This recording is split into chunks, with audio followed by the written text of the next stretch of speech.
I'm Scott Anthony, a clinical professor of strategy at the Tuck School of Business at Dartmouth College.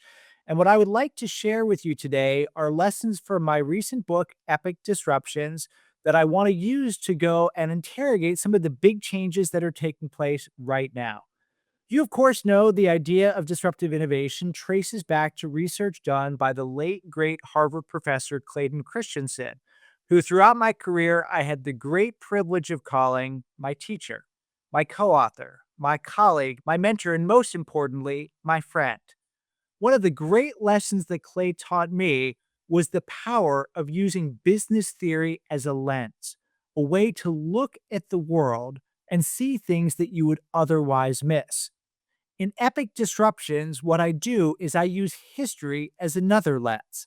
Try to go and investigate timeless stories that provide fiercely urgent messages for the moment that we are in right now. I'd like to share with you a few of those stories and a few of those lessons. Let me start at the start. The first chapter of the book focuses on gunpowder. The way that I set it is you're set in 1453. Imagine yourself as being inside Constantinople as an army approaches. You're probably feeling pretty safe because you have been protected for more than 1,000 years by the Theodosian walls, two sets of walls surrounded by a moat. Those walls worked brilliantly before 142 AD. That is the first reference you can find of someone combining saltpeter, sulfur, and charcoal in a particular way to create what we now call gunpowder. Imagine how it felt. You're sitting in Constantinople. You're behind walls that had stood for more than 1,000 years. A half-ton cannonball flung out of a cannon like this one over a distance of a mile hits those walls. The walls shatter. The city falls in 47 days. The part of the story I really want to focus on is the path from 142 to that military moment. It takes about 1,200 years before gunpowder is used for military purposes. At first, people are experimenting with elixirs to elongate life, and magicians are using the smoke that comes when you mix those ingredients together to dazzle audiences.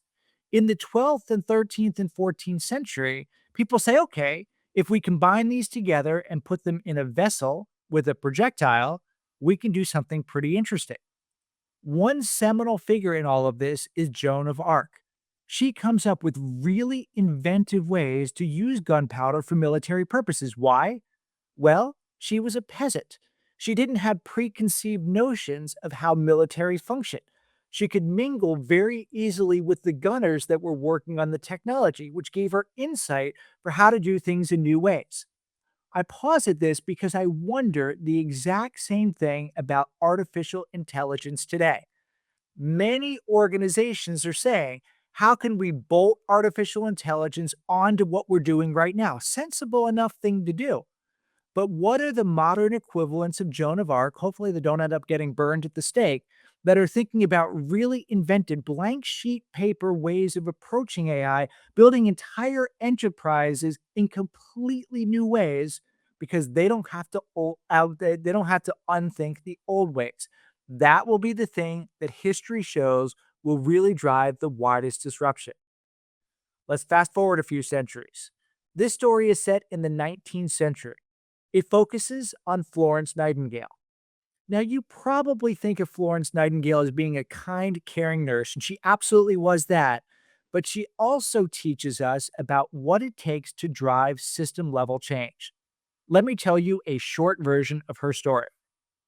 Florence is born in 1820 in, of course, Florence, Italy. In the 1830s, she tells her parents that she has received a call from God to go and enter nursing. Her parents are not happy about this. At the time, nursing is a lower class profession, but Florence persists. She gets trained in modern day Germany. In the 1850s, she is sent to serve in the Scutari Hospital in modern day Turkey as part of the Crimean War. What she sees there astonishes her. The conditions in the hospital are horrible. People are dying needlessly of infectious diseases. She sends a telegraph back to London. A team of physicians and clinicians come to clean up the hospital, and conditions markedly improve. She returns back to London and meets with the Queen, who puts her on a royal commission to go and evaluate the state of hospitals in the military. Nightingale then does three things to drive disruptive change. The first was work that she did with William Farr from the General Registry to do big data analytics and visualization. Of course, didn't call it that at the time, but that's what they did. They went and crunched the numbers and came up with compelling visualizations like the one that you see here, known as the polar area chart or the rose diagram. Once you see this, one historian said, it's interocular. It hits you between the eyes, you can't unsee it. Read the chart like a clock. Start on the right side of the page, start at about 9 o'clock and move clockwise, then move to the left side of the page and do it again. Each of the wedges represents something different. The blue wedges are people who died from infectious diseases. The light pink wedge are people who died from wounds on the battlefield. The black wedge are people who died from all other causes. What you see here is in the early stage of this diagram, the worst place to be was not on the battlefield as bad as it was inside the hospital where people were dying from infectious diseases. And it shows that if you go and intervene and clean things up, things get a lot better. Arrow number one. Arrow number two, Florence Nightingale wrote. She wrote the book's Notes on Nursing, not aimed at experts, but in classic disruptive fashion aimed at lay people, giving them the tools to practice good nursing standards at home. Error number three, teaching. Florence Nightingale got a huge amount of donations as she became a popular figure. She used those donations to open the world's first teaching hospital for nurses, taking a profession that once was lower class and not very standardized and bringing professional standards to it. Nightingales then flew all throughout the world.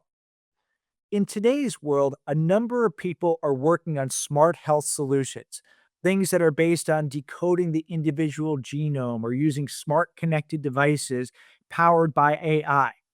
Nightingale teaches us if we are to have system level change, we can't do a thing. We need to have data and visualization and a message and training and teaching if we're going to have the kind of change that the world's healthcare systems so desperately need. We saw this in the 19th century. It's just as true today. Story number three. Let's fast forward to the 1920s in the United States. Henry Ford had done it. He had achieved his vision, the car for the multitudes. Henry Ford shows us the power of persistence. The car that did this was the Model T.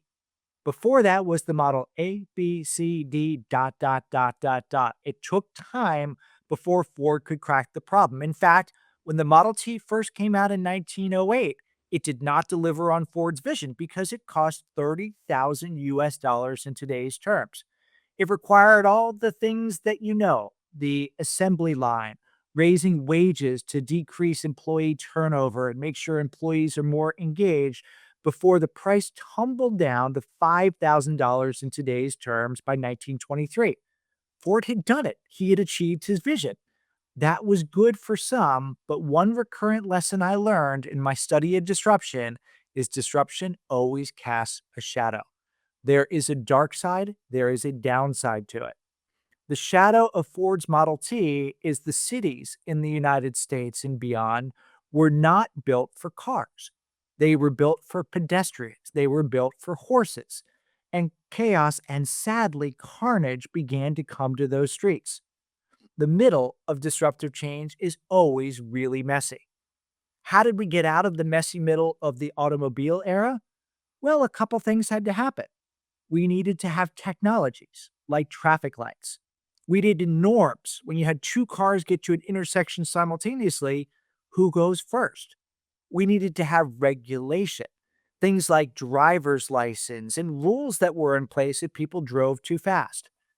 I think about this as I think about what is going on now with autonomous vehicles. There's a lot of work on the technology, and that work is really powerful. But for autonomous vehicles to have the kind of impact that people think they will have, there needs to be norms, there needs to be regulation, or we're going to get stuck in the messy middle of disruptive change. My fourth and final story, well, you can't write a book about disruptive change and not have something about Apple. I decided to have something in the very last chapter focused on the Apple iPhone. What else is there possibly to say about the Apple iPhone? Well, there was something interesting that I uncovered in my historical research that I had completely forgotten.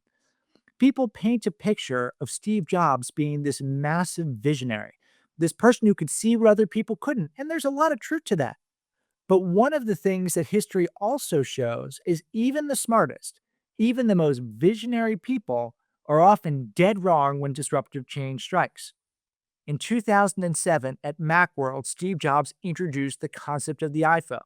He was asked, "What is the killer app?" We know the answer to that question today. It's the ability to have a personal computer and the internet in the palm of your hand, all the great apps that would follow. But that was not the answer Steve Jobs gave.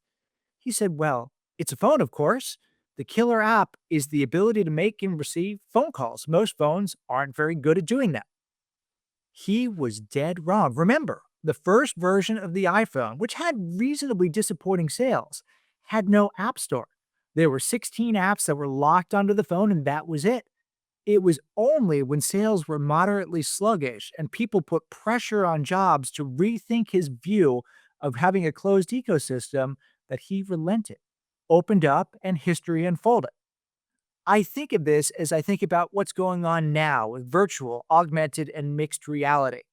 There have been fits and starts, Google Glass, Apple's own Vision Pro, the Meta Oculus viewers, and we haven't broken through yet because we're still trying to figure out what exactly will be the thing that is the unlock.